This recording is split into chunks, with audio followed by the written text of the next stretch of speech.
नमस्कार, आप देख रहे हैं इंडिया न्यूज उत्तर प्रदेश उत्तराखंड और मैं हूं आपके साथ आयुष चित्रांश। आबादी के लिहाज से देश के सबसे बड़े सूबे यूपी में अगले साल मार्च यानी कि कुछ महीनों के बाद ही विधानसभा के चुनाव होने हैं और विधानसभा चुनाव से चंद महीने पहले हुए जिला पंचायत अध्यक्ष के चुनाव में सत्ताधारी भारतीय जनता पार्टी ने 75 में से 67 सीटों पर विजय पताका को लहरा दिया है।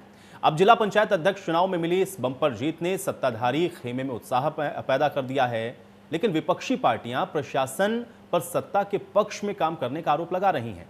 इन सब के बीच में एआईएमआईएम के अध्यक्ष असदुद्दीन ओवैसी ने भी अब एक खुला चैलेंज दे दिया है और इस बार के विधानसभा चुनाव में बीजेपी की सरकार नहीं बनने देंगे, इस बात को भी उन्होंने कहा। लेकिन इसका जवाब भी मुख्यमंत्री ने दिया और उन्होंने कहा कि वो इस चुनौती को स्वीकार करते हैं और इस बार 2017 से भी ज्यादा प्रचंड बहुमत से उत्तर प्रदेश के अंदर बीजेपी की सरकार बनेगी। लेकिन तमाम बयानबाजियों के मायने क्या है और इस बार उत्तर प्रदेश का जो चुनाव है वो किस तरीके से रहेगा, कितनी दिलचस्पी इस बार उत्तर प्रदेश के चुनाव में आपको देखने को मिलेगी, इसी पर बातचीत करते हैं। हमारे साथ इस बीच कैबिनेट मंत्री सतीश महाना जी जुड़ चुके हैं। सतीश महाना जी, बहुत स्वागत है सबसे पहले तो आपका इंडिया न्यूज में।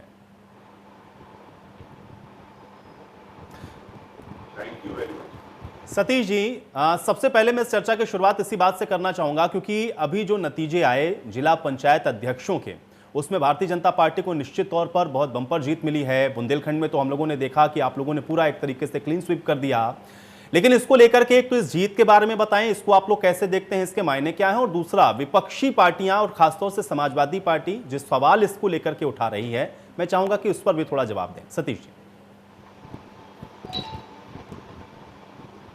देखिए, आज उत्तर प्रदेश का एक बदली हुई परिस्थितियों में लोगों का विश्वास हमारे केंद्र में 2014 से जब से आदरणीय नरेंद्र मोदी जी ने कमान संभाली, हर आदमी को लगने लगा कि केंद्र में उनकी सरकार है।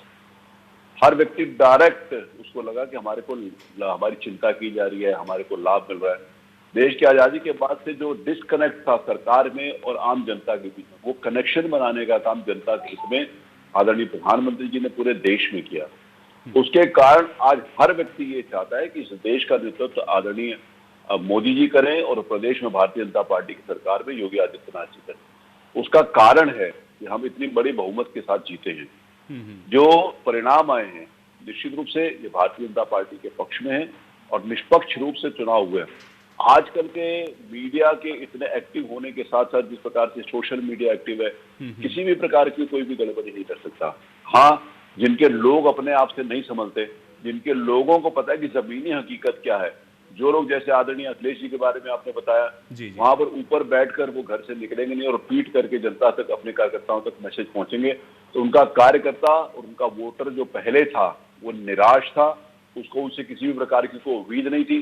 जिस समय जमीन के ऊपर व्यक्ति एक राजनीतिक दल के साथ होता है तो नेताओं की मजबूरी होती है कि उसके साथ चले, अगर जनता का काम करना है उनके द्वारा। तो वही कारण बना कि हम 75 में से 67 सीटें जिला पंचायत अध्यक्ष की पूरे प्रदेश में जीते।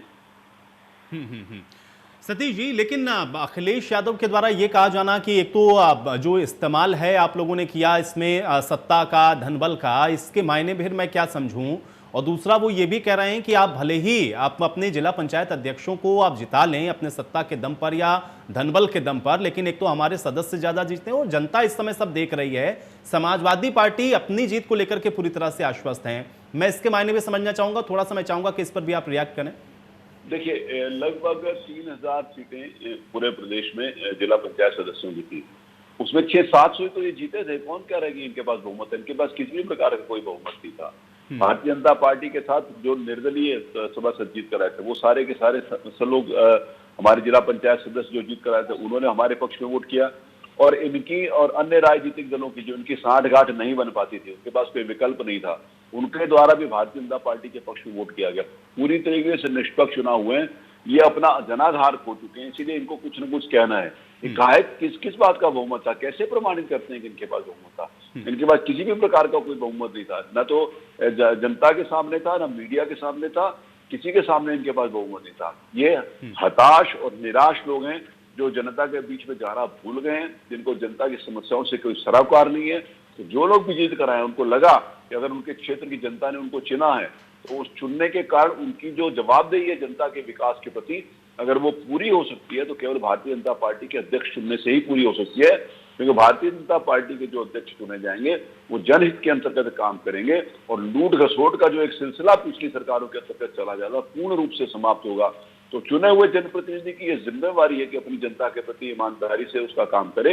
उस लिए भारतीय जनता पार्टी के जिला पंचायत के अध्यक्ष सारे के सारे बड़ी संख्या में जीते हैं।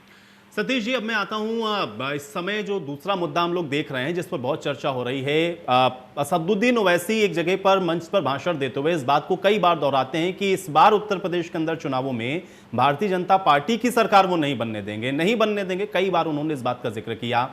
इसको आज लेकर के मुख्यमंत्री की तरफ से बिल्कुल स्पष्ट ये कहा गया कि अब उनके चैलेंज को भी वो स्वीकार करते हैं और इस बार तो 2017 से भी ज्यादा बम्पर तरीके से आप लोग जीत कर आने वाले हैं।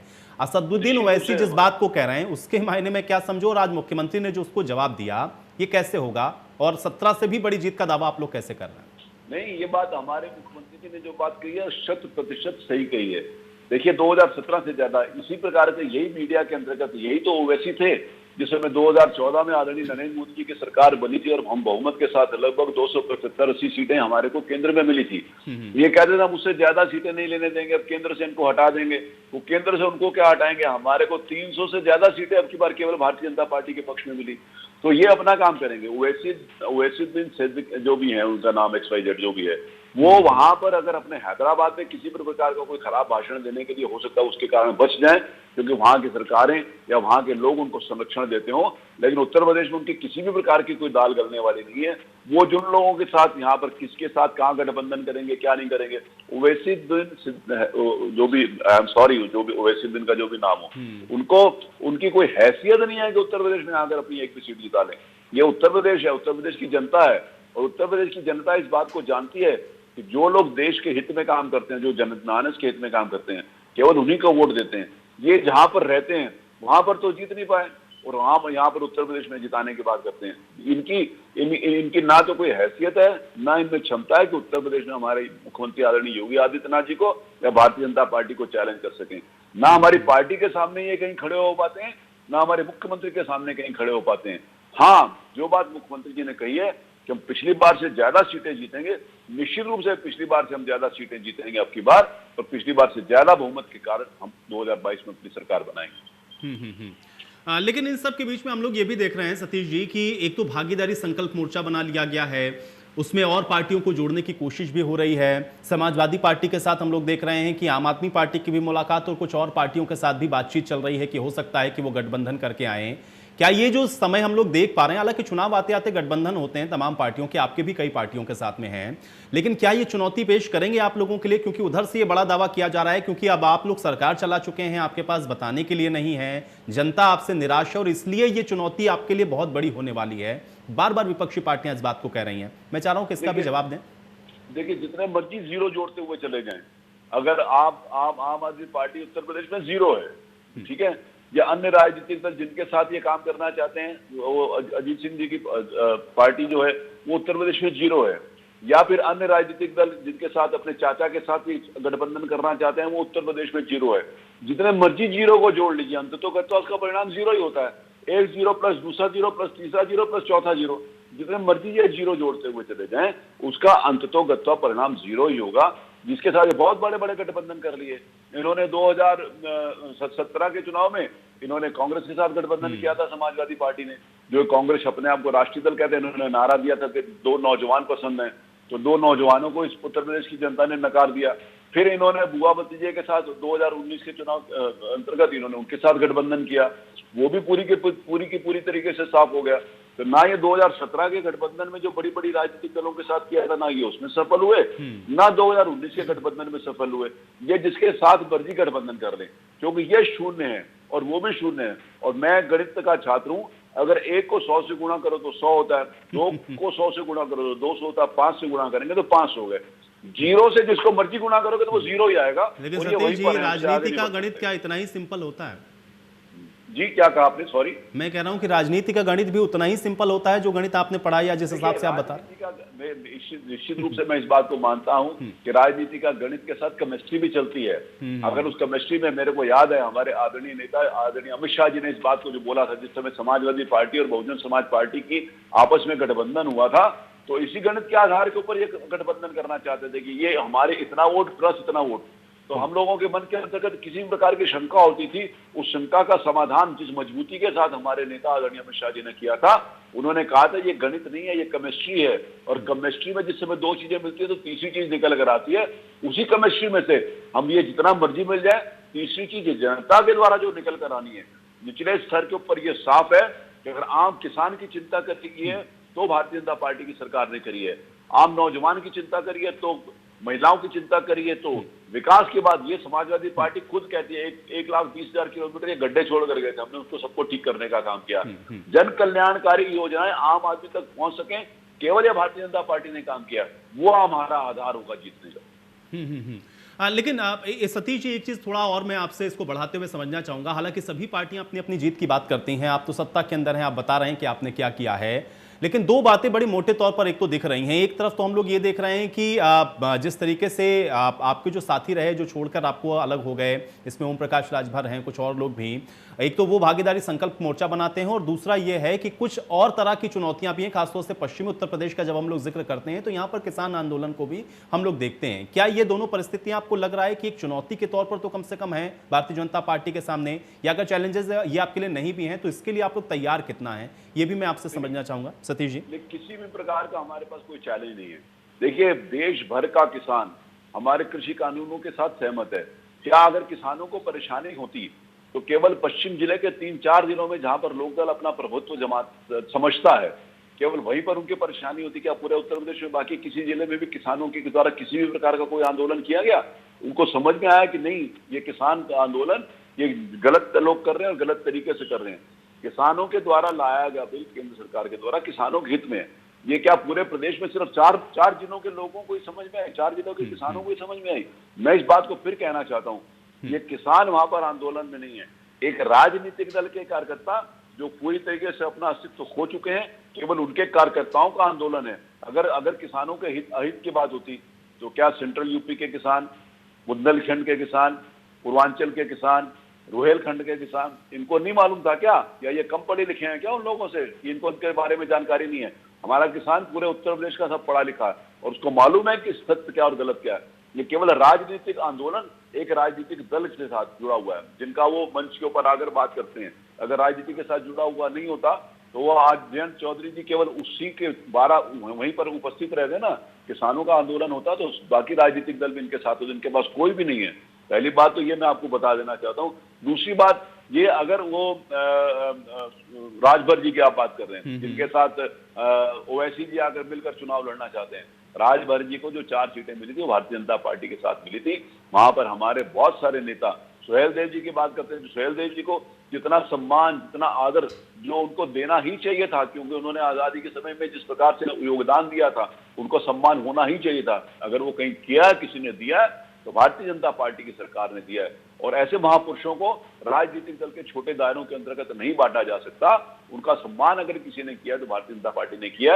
ये भारतीय जनता पार्टी के नाम से कुछ सीटें ले गए थे, अगली बार इनको वो भी मिलने वाली नहीं।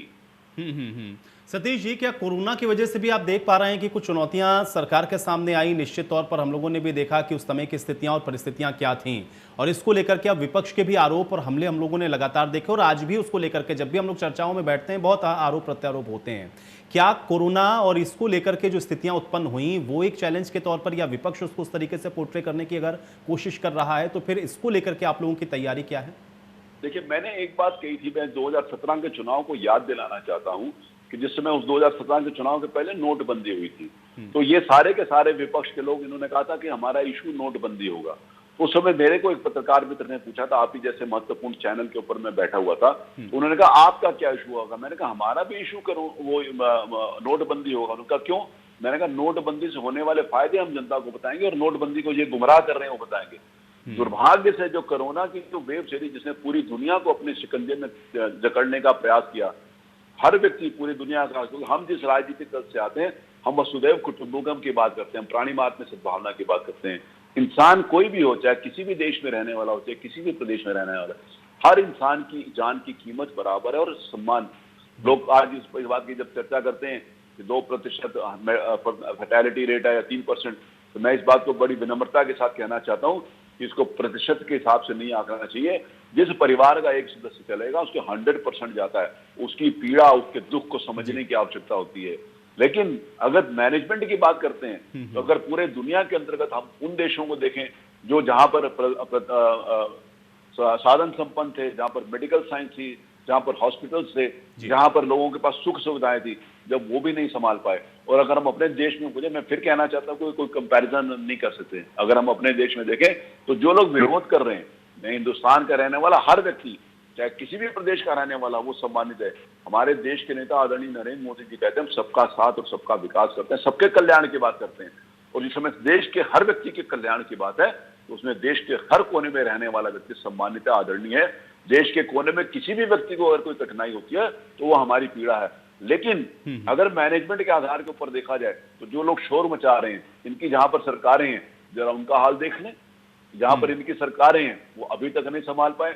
और कंपैरिजन यदि हम करें उत्तर प्रदेश की 23 करोड़ जनता का, जिस शिद्दत के साथ, जिस मेहनत के साथ पहली वेव में, ध्यान दिलाना चाहता हूं कि मार्च 2020 में जिस समय ये पहली वेव शुरू हुई थी, तब से रोज हमारे मुख्यमंत्री जी ने केवल कोविड मैनेजमेंट के लिए रोज समय दिया है, रोज उसके लिए मीटिंग करी है। हमारे उत्तर प्रदेश में इतना 23 करोड़ की जनता के साथ, दिल्ली अपना छोटा सा प्रदेश है, दिल्ली प्रदेश के अंतर्गत जितना ऑक्सीजन डिमांड थी, क्या आबादी के हिसाब से हमारे को उससे ज्यादा ऑक्सीजन नहीं मिलनी चाहिए थी? लेकिन हमने फिर भी सारी के सारी मैनेजमेंट किया। दिल्ली में ऑक्सीजन की गाड़ियां खड़ी रही। हमारे पास 350 टन ऑक्सीजन की उपलब्धता थी जिस समय सेकंड वेव शुरू हुई, और हमने 15 दिन के अंदर ही 350 से 1150 टन उसकी व्यवस्था करी। आगे आने वाले समय में जिस प्रकार की प्रेडिक्शंस हो रहे हैं, भगवान ना करे इस प्रकार की कोई वेव आए, लेकिन उसके लिए भी हम तैयार हैं। जिस मेहनत के साथ, जिस तत्परता के साथ, जिस इंटेलिजेंस के साथ हमने उसका मुकाबला किया, हम उससे बहुत सफल हुए। लेकिन फिर भी हर व्यक्ति जो गया है उसके लिए अफसोस है, लेकिन फिर भी उसका मैनेजमेंट जिस प्रकार से कोरोना, मैं भी जा रहा हूँ, मैं बहुत सारे लोगों के घर जा रहा हूँ, दुर्भाग्य से जो नहीं रहे, मैं लोगों से बातचीत कर रहा हूँ। लोग समझदार हैं, पढ़े लिखे हैं, लोग इस बात को समझ रहे हैं कि ये अगर महामारी किसी एक व्यक्ति के कहने शुरू की होती तो पूरा देश और पूरी दुनिया इससे प्रभावित नहीं होती। लेकिन हाँ, अगर किसी ने अच्छी तरीके से मैनेजमेंट करके उस विकराल स्वरूप को कम करने का प्रयास किया तो देश में आदरणीय नरेंद्र मोदी जी ने, उत्तर प्रदेश में आदरणीय योगी जी ने किया। सतीश जी, अब मैं आपके भी विभाग का थोड़ा सा यहाँ पर जरूर जिक्र करना चाहूँगा, क्योंकि जब हम लोग उत्तर प्रदेश सरकार को देखेंगे, उत्तर प्रदेश सरकार के कामकाज को देखेंगे तो निश्चित तौर पे उसमें सबके कंट्रीब्यूशन को भी देखा जाएगा। आप लोग तो रिपोर्ट कार्ड भी रखते हैं, आप लोगों के पास बताने के लिए अपने विभाग की तरफ से क्या है और उसको आप लोग कैसे उत्तर प्रदेश के अंदर कंट्रीब्यूट कर रहे हैं, थोड़ा सा मैं ये समझना चाहूँगा। और ये कितना आप लोगों को बेनिफिट करने वाला है, अगर उसको मैं चुनावों के साथ भी जोड़ूँ आपके अपने विभाग के हिसाब से स्पेसिफिक, क्योंकि बहुत महत्वपूर्ण विभाग आपके पास है। सतीश जी, कैसे देखो? धन्यवाद। मैं इस महत्वपूर्ण प्रश्न के लिए आपको बहुत बहुत आभार व्यक्त करता हूँ। देखिए, मैं याद दिलाना चाहता हूँ, आप बहुत सीनियर एंकर हैं, बाकी भी पहले आपकी फाइल्स के अंतर्गत होगा, आपके रिकॉर्ड्स में रूम में होगा। 2017 से पहले उत्तर प्रदेश में इंडस्ट्री डिस्कस नहीं होती थी। अगर इंडस्ट्री डिपार्टमेंट डिस्कस नहीं होता था, क्योंकि इंडस्ट्री डिपार्टमेंट में और गवर्नमेंट के बीच में एक बहुत बड़ा सा डिस्कनेक्ट था। हमारी सरकार आने के बाद उत्तर प्रदेश का सबसे बड़ा हमारे लिए चैलेंज था, उत्तर प्रदेश में इंडस्ट्रिस्ट आए। मैं एक बहुत बड़े देश के इंडस्ट्री के साथ मिला था जिस समय 2017 में मुझे ये जिम्मेवारी माननीय मुख्यमंत्री जी ने दी। तो मैं उनसे जब मिला तो उन्होंने कहा कि हमने कसम खाई है कि हम उत्तर प्रदेश में नहीं आएंगे। मैंने कहा ऐसी क्या बात है? क्योंकि पिछली सरकारों ने जिस प्रकार से हमारे साथ व्यवहार किया, हम उत्तर प्रदेश में नहीं आना चाहते। यहाँ पर ईज ऑफ डूइंग बिजनेस की कोई नाम नहीं था। Ease of doing business ranking में हम देखें तो 16वें 17वें नंबर के अंतर्गत पिछली सरकारों में हम आते थे। हमने, मुख्यमंत्री जी ने आने के बाद उन्होंने जब मुझे जिम्मेवारी दी तो मेरा पहला प्रयास था कि उत्तर प्रदेश को इंडस्ट्री डिपार्टमेंट को आगे बढ़ाना है। इंडस्ट्री बढ़ेगी, रेवेन्यू बढ़ेगा, इंडस्ट्री बढ़ेगी, जीडीपी बढ़ेगा, इंडस्ट्री बढ़ेगी, रोजगार बढ़ेगा। इंडस्ट्री के बढ़ने से ही प्रदेश की प्रगति के ऊपर हम आगे बढ़ सकते थे। ये मेरी सबसे पहले प्राथमिकता थी। मैं एक लाइन में एक बात को याद दिलाना चाहता हूँ कि मार्च 2017 में जब मुझे ये डिपार्टमेंट मिला तो हमारे पत्रकार मित्रों द्वारा केवल एक ही प्रश्न मुझसे पूछा जाता था, यहाँ भ्रष्टाचार है, यहाँ भ्रष्टाचार है, यहाँ भ्रष्टाचार है, यहाँ भ्रष्टाचार के लिए क्या करेंगे? एक हफ्ते बाद जब मैंने प्रेस कॉन्फ्रेंस करी तो मैंने अपने पत्रकार मित्रों से विनम्र निवेदन किया कि अब आप भ्रष्टाचार से पूछकर आप ये पूछिए उत्तर प्रदेश में इंडस्ट्री कितनी आएगी, आप ये पूछिए रोजगार कितना मिलेगा, आप ये पूछिए जीडीपी में कितना योगदान होगा, आप ये पूछिए कि इंडस्ट्रियलाइजेशन का जो लोग नहीं आना चाहते थे वो अब कैसे आएंगे। मैं आज बड़े गर्व के साथ कह सकता हूँ कि इन 4 सालों के अंतर्गत, 4-4.5 सालों के, जब कि ये 1.5 साल लगभग कोविड के अंतर्गत बहुत परेशान हुआ फाइनेंशियली, इकोनॉमिकली, इंडस्ट्रीज ने भी अपने आप को रोकने का प्रयास किया था, लेकिन फिर भी इस कोविड टाइम में भी हमने जितनी बड़ी उपलब्धियां प्राप्त करी हैं शायद देश के अन्य किसी स्टेट में नहीं प्राप्त करी होंगी। आज इंडस्ट्रीज के लिए Uttar Pradesh preferred industrial area. हमने डिफेंस इंडस्ट्रियल कॉरिडोर के नाते से हमने जो इंडस्ट्रियल कॉरिडोर बनाए वहां पर इंडस्ट्रीज आनी प्रारंभ हो गई हैं। हमारा आईटी इलेक्ट्रॉनिक्स के नाते से पहले उत्तर प्रदेश नोएडा तो पहले भी एनसीआर का पार्ट था, आज भी एनसीआर का पार्ट है। पहले लोग आईटी से इंडस्ट्रीज आती थी तो मेरे बहुत बड़े बड़े इंडस्ट्रीज के साथ बातचीत हुई, उन्होंने कहा when we used to come to India our first destination was Hyderabad, Bangalore और some other cities. We did not ever think of going to Noida. Delhi के नोएडा सबसे नजदीक होने के बाद भी वहां पर कोई नहीं आना चाहता था। आज से सबसे बड़ा preferred industrial area IT electronics के नाते से हुआ है। मैं याद दिला देना चाहता हूं कि हमारी सरकार आने के बाद उत्तर प्रदेश में सैमसंग की दुनिया की सबसे बड़ी इंडस्ट्री खुली। मैं याद दिलाना चाहता हूं उत्तर प्रदेश में अगर चाइना के बाद कोविड क्राइसिस के बाद अगर चाइना से इंडस्ट्रीज हटी तो सैमसंग डिस्प्ले की इंडस्ट्री कोविड टाइम पे वहां से हटकर हिंदुस्तान आई और हिंदुस्तान में उन्होंने हमारे प्रदेश में आकर अपनी इंडस्ट्री लगाई। मैं आपको बताना चाहता हूं कि एबी मॉरिस के द्वारा जो यूके की कंपनी है उनके द्वारा अगर हिंदुस्तान में आकर अपने ईस्ट की फैक्ट्री लगाने की बात करी तो उन्होंने चित्रकूट में हमारे पूर्वांचल क्षेत्र में करी। इंडस्ट्री डिपार्टमेंट के द्वारा जो रोड कनेक्टिविटी का जो एक्सप्रेस वे भी मेरे डिपार्टमेंट में आते हैं। मैं इस बात को बड़े गर्व के साथ बड़ी प्रामाणिकता के साथ कह देना चाहता हूँ कि उत्तर प्रदेश आज की तारीख में एक्सप्रेस हाईवे का सबसे बड़ा नेटवर्क है। गंगा एक्सप्रेस वे जो मेरठ से लेकर हम प्रयागराज तक हमने काम लैंड हो गई, जिसका लगभग काम पूरा हो गया, उसको भी प्रारंभ कर देंगे। तो आज उत्तर प्रदेश में एक्सप्रेस वे के नाते से हम सबसे आगे हैं। उत्तर प्रदेश के हर शहर के अंतर्गत हर जिले में इंडस्ट्रियलाइजेशन का एक बूम आया है। हमने जो एमओयूज किए थे पूरी देश और दुनिया में कहीं भी 15% से ज्यादा एमओयूज रियलिटी में नहीं बदलते, लेकिन मेरे प्रदेश में हमने एमओयूज को रियलिटी में लगभग 40% एमओयूज को रियलिटी में बदलने का काम किया, जो आज जमीन के ऊपर धरातल के ऊपर जिन्होंने अपना इंडस्ट्रियल काम प्रारंभ कर दिया। इसमें एक सवाल मैं और जोड़ देता हूं, क्योंकि आपने हाईवेज का भी जिक्र किया तो अखिलेश यादव जी को मैं कहीं सुन रहा था, उन्होंने ये कहा कि एक भी हाईवे आप बता नहीं सकते कि आपने कौन सा बनाया, जो बना भी रहे हैं उसमें चढ़ना कहां से उतरना कहां से, किसी को समझ में नहीं आता। थोड़ा उसका जवाब दीजिएगा। और दूसरा ये ईज ऑफ डूइंग बिजनेस में अगर आप सेकंड पर आ गए हैं तो एक तक जाने का आप लोगों ने कैसे तैयारी की है, उसका क्या प्लान है आपके पास, थोड़ा इसको भी बताएं सतीश जी। मैं ये बताना चाहता हूं अगर अखिलेश यादव जी को ये नहीं मालूम कि वहां पर पूर्वांचल एक्सप्रेस वे हमारी सरकार में आने के बाद ही उसके टेंडर हुए और आदरणीय नरेंद्र मोदी जी ने उसका शिलान्यास किया था और इसी महीने में वो पूरा हो गया, किसी समय उसका लोकार्पण हम कर सकते हैं। तो कहां से उतरना और कहां से चढ़ना जरा एक बार उसके ऊपर चल कर देख लें तो उनको पता चल जाएगा। उनको ये बात पता होनी चाहिए थी कि चित्रकूट से लेकर जो बुंदेलखंड एक्सप्रेस हाईवे का इसका शिलान्यास आदरणीय प्रधानमंत्री जी ने फरवरी 2020 में किया था। फरवरी 2020 में मैं इसलिए कोट करता हूं कि फरवरी 2020 के बाद मार्च 2020 में कोरोना क्राइसिस आ गया और इस कोरोना क्राइसिस के बाद भी हमने उसके ऊपर 55-60% काम पूरा कर लिया बुंदेलखंड में। इस लोगों के सामने है, जनता के सामने है, उनको एक्चुअली ग्राउंड हकीकत अगर दिखाई नहीं पड़ रही तो ये उनका दोष है। अगर समस्या ये नहीं है, अगर वो कोई चीज देखकर उसके ऊपर कमेंट करें, उनको ये पता ही नहीं है कि कहां से चढ़ना है और कहां से उतरना है, तो ये उनकी इशू हो सकता है। आज जिस समय मैं ये सारे गोरखपुर लिंक के ऊपर भी काम हो रहा है, अगर आज गंगा एक्सप्रेस हाईवे हमारा पूरा अलाइनमेंट है, केवल इन लोगों ने वहां पर इनके द्वारा जो प्रयास किया गया था, केवल इनके द्वारा अपने लोगों को बताकर वहां की जमीनों को कई गुना दाम बढ़ाकर, सर्कल रेट बढ़ाकर केवल उसमें लूटने का काम किया था। इनके द्वारा कोई एक्सप्रेस वे का काम जनता के हित में नहीं किया गया, व्यक्तिगत हितों को कैसे साधा जा सकता है, इसलिए इन्होंने इसको काम किया था। इन्होंने जो टेंडर किए थे पूर्वांचल के, और जब हमारी सरकार आई हमने देखा उसमें किसी भी प्रकार का पूरी तरीके से गलत टेंडर हुए ना, तो पूरी लैंड एक्विजिशन 33% लैंड एक्विजिशन के ऊपर इन्होंने काम कर दिया था, जबकि ये नियम कहता है कि 90% से ऊपर जब लैंड एक्विजिशन हो या तब टेंडर होना चाहिए। इनके द्वारा किए गए टेंडर को हमने आकर कैंसिल करके दोबारा उसको टेंडर को किया और 1500 करोड़ रुपए हमने उसमें बचत किए। तो इसका मतलब 1500 करोड़ रुपए कहां जा रहा था, इस बात के लिए सोचने की आवश्यकता है। इनका हित, इनकी सोच जनता के लिए कम थी और अपने लिए ज्यादा थी। आज बुंदेलखंड एक्सप्रेस इनको नहीं दिखाई पड़ा तो जाके देखें, इनको ना तो इनके कार्यकर्ता वहां बचे हैं ना लोग इनके पास बचे हैं, इसीलिए इन्होंने जाना भी सब जगह बंद कर दिया। आज लगभग 6 महीने चुनाव में रह गए, 4.5 साल में। चलिए सतीश जी, और हम भी ये उम्मीद करते हैं कि जिस विजन के साथ या फिर जिस चैलेंज के साथ आप कह रहे हैं कि आप लोग चुनाव में जाने वाले हैं, जनता भी उस पर मोहर लगाए। और आप लोग को बहुत शुभकामनाएं, बहुत शुक्रिया अपना समय निकालने के लिए, हमारे साथ जुड़ने के लिए। तो कैबिनेट मंत्री सतीश मानव को आपने सुना, उन्होंने बताया कि 2022 के लिए बीजेपी कितनी तैयार है और 2000 बीजेपी की लिए जो राह है वो कितनी आसान है और चुनौतियां क्या है, इस पर भी उन्होंने विस्तार पूर्वक तमाम सवालों के जवाब दिए हैं। इसी के साथ इस पेशकश में मेरे साथ फिलहाल इतना है।